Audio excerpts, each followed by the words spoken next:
السلام عليكم ورحمة الله وبركاته. ازيكم يا حبايبي؟ عاملين ايه؟ يا رب دايما تكونوا بخير. اللهم صل وسلم وبارك على سيدنا محمد وعلى آله وصحبه وسلم. ان شاء الله فيديو جديد وروتين جديد ويوم سعيد عليكم يا احلى اخوات في الدنيا. وحشتوني كتير كتير كتير كتير. بص بقى، الفيديو ده بقاله كتير جدا معايا على الموبايل، فقلت انزله الاول افتح بيه كده القناة اللي انا تركتها بقالي داخله في 3 شهور. انتوا فاهمين ولا حاسين؟ 3 شهور ما نزلتش فيديو، ولا في القناة دي ولا في القناة دي، والله العظيم. بصوا، قلة فضا على مشاكل على حاجات كتيرة جدا. ان شاء الله هتتابعوها معايا في الفيديوهات الجاية واعرفكم ايه اللي حصل وايه اللي جرى، وبص اقول لكم على كل حاجة. بس قبل ما نبتدي بقى الفيديو مع بعض كده، ما تنسونيش بتعليقاتكم الجميلة، ولو انتوا لسه ما اشتركتوش اشتركوا في القناة وحطوا لايك للفيديو علشان الفيديو يترفع معانا. هنا الفيديو ده زي ما انا قلت لكم كده هو من الشتاء اللي فات. بصوا انتوا حاسين الشتاء اللي الجديد جه اهو، والفيديو ده من الشتاء اللي فات. انا كنت حطاه في قلب الموبايل، والله العظيم من كسلي ما نزلتهوش. كنت بقى غسلت المواعين وروقت الدنيا وظبطت الدنيا كلها، وكنت فرشه الموكيت. يعني بص انت هتشوفوا معايا. قلت ارص المواعين طبعا بعد ما اتصفت، حطيتها على الرخامه وسبتها تتصفى خالص. وبعد كده وكنت غاسله البوتاجاز زي ما انتوا شفتوه. غسلت البوتاجاز في الاول وحاطه الاكل عشان ايه احضره. تمام. والله وحشتوني، انا بقالي كتير قوي قوي ما نزلتش فيديوهات، فاعذروني لو انا ناسيه اي حاجه في الموبايل. تمام. هنا بقى بقيت المواعين بسيطه، قلت اغسلها الاول. والله انا ناسيه الفيديو، بص انا بفتحه معاكم كده اقسم بالله وبنزل. وحشتوني وحشتوني وحشتوني. معلش اعذروني من الفيديوهات اللي انا بقيتش انزلها، ظروف جدد وظروف حصلت، حاجات كتيره جدا. انتوا فاهمين يعني. وابني فتحي لما جه امتحن ونجح، جاب دبلوم تجاره، فوالده زعل. هو كان الاول جاب صنايع ده في مكان بعيد جدا، فوالده قال لأ، ما ينفعش يبقى بعيد عني، يعني بعيد قوي. يعني بص احنا في مكان، فهو هيركب مواصلتين عشان يوصل للمكان بتاع الدراسة، فقال لأ.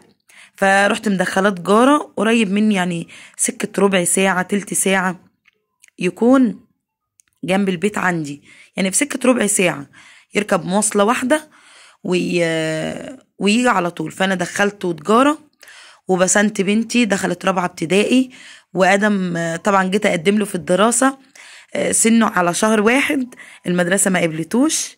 فبصوا كان حاجات كتيره جدا. انتوا فاهمين. ووالدي وجوزي كان في حاجات في الشغل، يعني معصلجه معاه في الشغل وراح شغل تاني، فحاجات كتيره كتيره كتيره. ان شاء الله في الفيديوهات اللي جايه هتعرفوا كل حاجه. هنا بقى انا خلصت المواعين وغسلت بقى المواعين التانية اللي هي ايه بواقي الفطار وبواقي هعمل الغدا بتاعنا اللي انتوا شايفينه. والله ما عارفه اعمل اكل ايه. انتوا عارفين ان الفيديو بقاله داخل في سنه، اقسم بالله داخل في سنه على التليفون. حتى كنت بنزل فيديوهات قبل دي. بصوا انتوا هتلاقوا فيديو اللي هو الشورتس 60 ثانيه، دقيقه دقيقتين، حاجات في الخروج، روتين. بس ده انا حتى نسيته على الموبايل. انتوا واخدين بالكم؟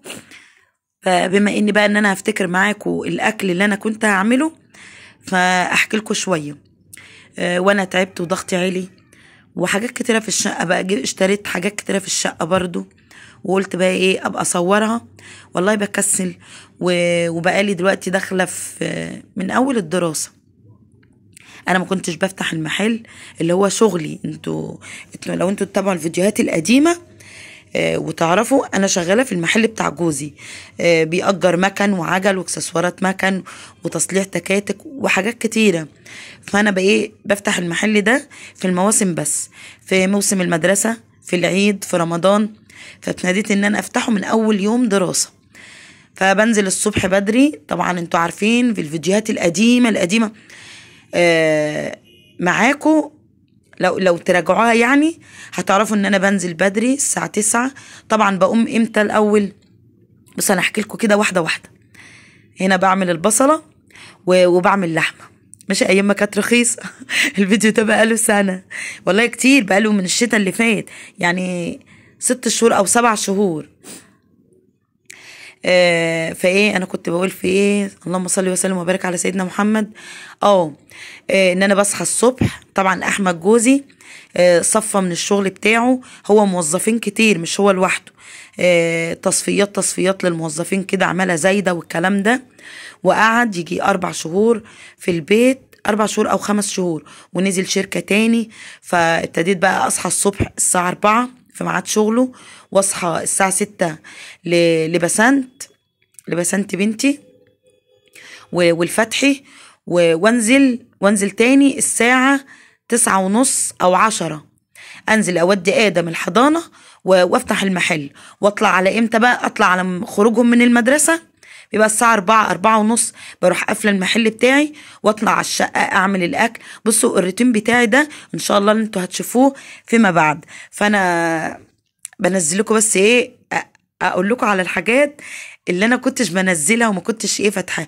فكانت نفسيتي بصراحه زي الزفت، وكنت تعبانه وضغطي عالي جدا، كان على طول كل يوم 160. بصوا عارفين الضغط اللي هو مش عصبي، اللي هو الشقه بقى والترويق والعيال والمدارس حاجات كتيره، والنوم القطاعي، ان انت تنامي وتقومي في وقت غير وقتك، تنامي حاجات بسيطه، كميات بسيطه، انتوا فاهمين يعني. اقوم الساعه 6، اقوم الساعه 4:30 وانام ما كملش نص ساعه، اقوم الساعه 6 وانام ما كملش ساعه، اقوم الساعه 9:30. انتوا فاهمين التقطيع ده؟ فكان بيقريفني، ما كانش بيخليني اني انزل فيديوهات. مع ذلك والله كنت بعمل حاجات كتيره وجددت حاجات كتيره وجبت حاجات كتيره في شقتي. فاعذروني بقى ان شاء الله كده، يا رب يا رب استديم في الفيديوهات وابتدي انزلها معاكم من تاني وجديد ان شاء الله. هنا بقى كنت بعمل بسله ولحمه ورز، ماشي اهو. انا افتكرت من الفيديو والله وانا منزلاه. هنا كنت مقشره البطاطس ومقطعاه وبحطها كده، لان البطاطس ما بتاخدش سوا زي البسله والجزر. تمام. اللهم صل وسلم وبارك على سيدنا محمد. الروتين ده بقى كان اكل. وهوريكم بقى ايه الشقه في الشتاء قبل ما تتفرش، او هي مفروشه وبشيل، والله ما فاكره يعني. كنت بشيل الصيفي او بحط الشتوي، مش فاكره. فاعذروني، انا انزل لكم الفيديو واحكي لكم ظروفي والفيديو شغال. تمام. اللهم صل وسلم وبارك على سيدنا محمد.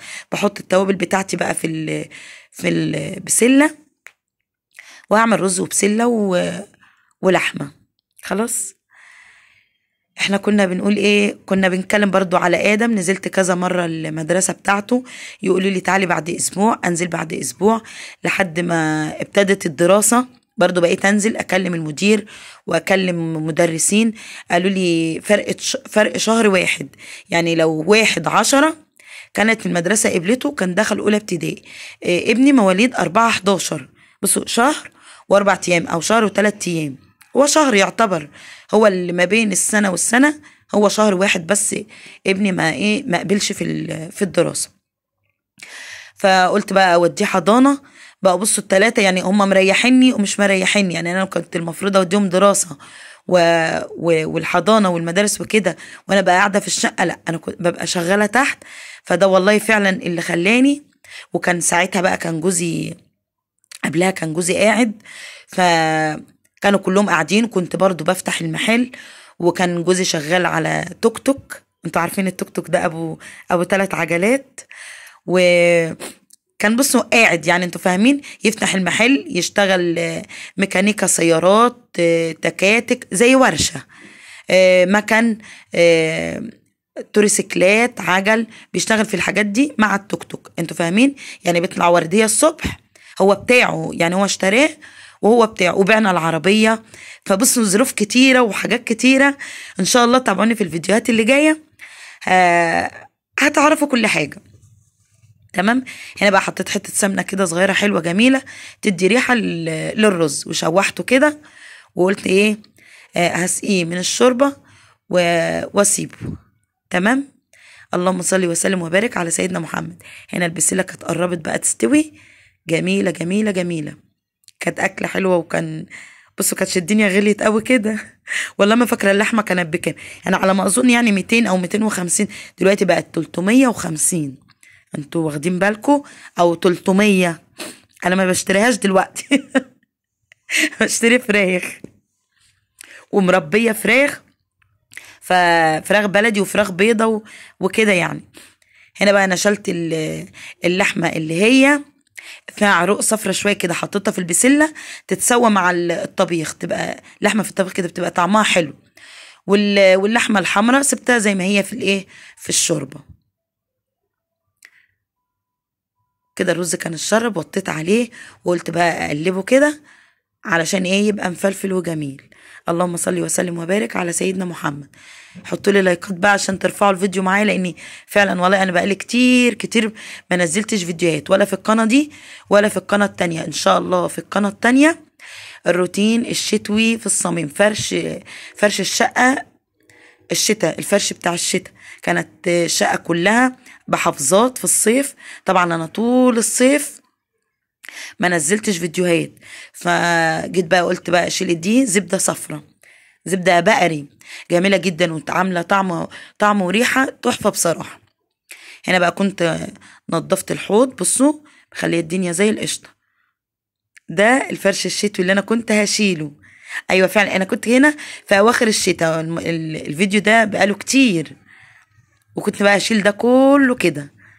بصوا وقلت انشر بالمره، شلت الغسيل وحطيت غسيل وهنشر تاني. تمام اهو بصوا. اللهم صل وسلم وبارك على سيدنا محمد. لميت الغسيل اللي كان محطوط على الحبل، ومش عارفه نشرت ولا هنشر تاني، فضيته اهو. بس الجو بقول لكم الجو كان حلو ساعتها، والله ما فاكره انا كنت بصور ايه اصلا، بس خليكم معايا ما تتوهوش مني. كده حبايبي يكون الفيديو خلص. بالله عليكم ما تنسونيش بتعليقاتكم الجميله، ولو انتوا لسه ما اشتركتوش اشتركوا في القناه وفعلوا الجرس عشان كل ما انزل فيديو تتفرجوا عليه. فضلا منكم وليس امرا، حطوا لي لايك. بس كانوا عاملين بلالين. السلام عليكم ورحمه الله.